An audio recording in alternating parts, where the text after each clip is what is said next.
ஓம் முருகா, என் அன்பு பிள்ளையே, உன்னுடைய குல தெய்வம் என்னிடம் சொன்னதை உன் இஷ்ட தெய்வமான முருகன் நான் உன்னிடம் சொல்ல வந்திருக்கின்றேன் பிள்ளையே. என்னை எக்காரணம் கொண்டும் தவிர்த்து விடாதே.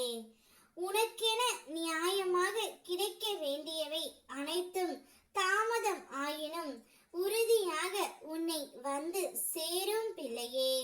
உன்னுடைய மனம் ஏங்கும் ஆசைகள் நிறைவேறாமல் இருப்பது, அது உனக்கு பொருத்தமான காலத்தை நான் இன்னும் ஏற்படுத்தி கொண்டு இருக்கின்றேன் என்பதற்கான அடையாளம். ஆகையால் அவசரப்படாதே பிள்ளையே.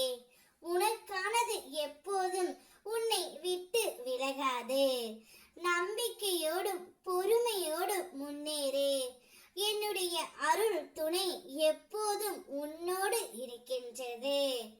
உன்னை எப்போதும் தவறாக புரிந்து கொள்பவர்களை நினைத்து உன் மகிழ்ச்சியை இழக்காதே பிள்ளையே.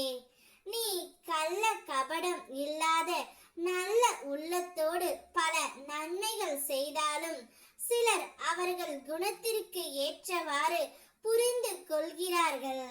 உன்னிடம் ஒரு விண்ணப்பமாய் கூறுகின்றேன். தயவு செய்து இனி உன் எதிர்காலத்திற்கு தேவையான விஷயங்களை நீ மேற்கொண்டு செயல்படு பிள்ளையே. மாற்றங்கள் எப்போது வேண்டுமானாலும் தோன்றும். உன்னுடைய வாழ்வில் நினைத்து பார்க்க முடியாத அளவிற்கு அதிசயமான ஒன்று நிகழவிருக்கின்றது. அதை நினைத்து ஆனந்தத்திலும் நிம்மதியிலும் திகைக்கப் போகின்றாய். உனது வெற்றி என்பது உறுதி செய்யப்பட்டது. ஆகையால் உன்னுடைய வாழ்வை பற்றி மட்டும் நீ யோசி. உனக்கு நன்மை செய்ய நான் இருக்கின்றேன். எப்பொழுதுமே நீ மகிழ்ச்சியாக இருக்க வேண்டும் என்பதே என்னுடைய மிக பெரிய ஆசை. 1000 பேரிடம் நீ எத்தனை முறை உதவி கேட்டாலும் இறுதியில் உனக்கு உண்மையாக உதவ போவது நான் தான். என்னை சரண் அடைந்த நீ வேறு எவரிடமும் உதவி தேடி செல்ல வேண்டியதே இல்லை. நான் என் வேலோடு உனக்காகவே நிற்கின்றேன் பிள்ளையே. உன் பாரங்களை இறக்கி வைக்க என்னை தேடி வா, நான் இருக்கின்றேன்.